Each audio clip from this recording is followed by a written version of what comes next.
ஒண்ணு மட்டும் சொல்றேன்ப்பா, இந்த படிப்பு இல்லைன்னா நம்ம சமாளிச்சுக்கலாம்.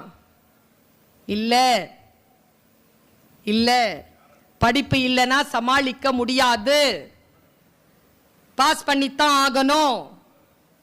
நான் பல பேரை பார்த்திருக்கிறேன், பல பேரை சந்தித்திருக்கிறேன். பாரு, யாருடைய வாயிலிருந்து வரக்கூடிய சொல் நம் வாழ்க்கையை மாற்றும்னு நமக்கு தெரியாது. அது எந்த புத்தகத்திற்குள் உள்ளதுன்னு தெரியாது. சரியா புரியலன்னு வச்சுக்கோயே, மறுபடியும் புரிஞ்சுக்கிற அளவுக்கு அந்த வார்த்தை வந்து சேர 30-40 வருஷம் ஆயிடும். 40 வயசுல 50 வயசுல நிறைய பேர் சொல்றதை நான் கேட்டிருக்கேன். இந்த சொல் மட்டும் எனக்கு 15 வயசுல யாராவது சொல்லி இருந்தா, நான் 10th +2 மட்டும் பாஸ் பண்ணி இருந்தா. உன் நல்லா தெரிஞ்சுக்கோப்பா, வாழ்க்கை எதிர்கொள்வதற்கு உனக்கு டிகிரி அவசியம். ஒரு ப்ரொஃபஷனல் டிகிரி கையில் வச்சுக்கோ. ஏன் சொல்றேன் தெரியுமா? பாய்ஸ்க்கு சொல்ற முக்கியமா, தோத்துறாத படிப்பில் மட்டும். தோத்துட்டனா அடுத்தவங்க நினைக்கிற மாதிரி தான் நம்ம வாழ்க்கை இருக்கும். ஜெயிச்சிட்டனா நாம நினைக்கிற மாதிரி நம்முடைய வாழ்க்கையை வாழலாம். ஆனா இப்போ அது புரியாது, இந்த வயதில் அது புரியாது. ஆனால் புரிந்தவர்கள் ஜெயித்து விடுகிறார்கள். எனி காஸ்ட், படிப்பை மட்டும் கோட்டை விட்டுறாத, என்ன வேணாலும் பண்ணிக்க.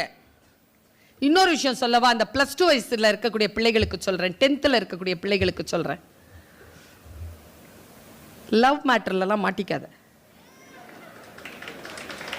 அதனால தான் 6th ஸ்டாண்டர்ட் பிள்ளைங்க வேணான்னு சொன்னது. ஏன் தெரியுமா நான் சொல்றேன்? எல்லா இடங்கள்லையும் சொல்லிட்டு இருக்கிறேன். Boys, are you with me?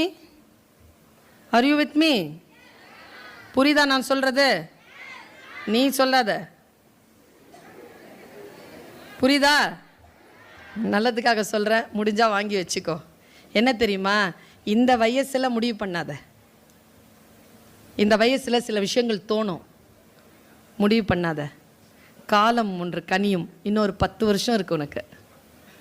10 வருஷம் வெயிட் பண்ணு. ஒரு சனியை வரும் வாழ்க்கையில், வந்தா போவாது. உனக்கு ப்ரூஃப் வேணுமா? ப்ரூஃப் வேணுமா? நானே இருக்கிறேன். கூடத்தான் வாழணும், சாவுற வரைக்கும் போக மாட்டாங்க. நான் என்ன சொல்கிறேன், ஒரு 10 வருஷத்தில் வந்து சேரப்போகுது இல்லை, இப்போவே ஏன் தேடி அலையிற? நல்லபடியாக படி, ஸ்மார்ட்டாக இரு, வாழ்க்கையில் பெற்றோர்களுடைய பேச்சை கேளு, ஆசிரியர்கள் பேச்சை கேளு.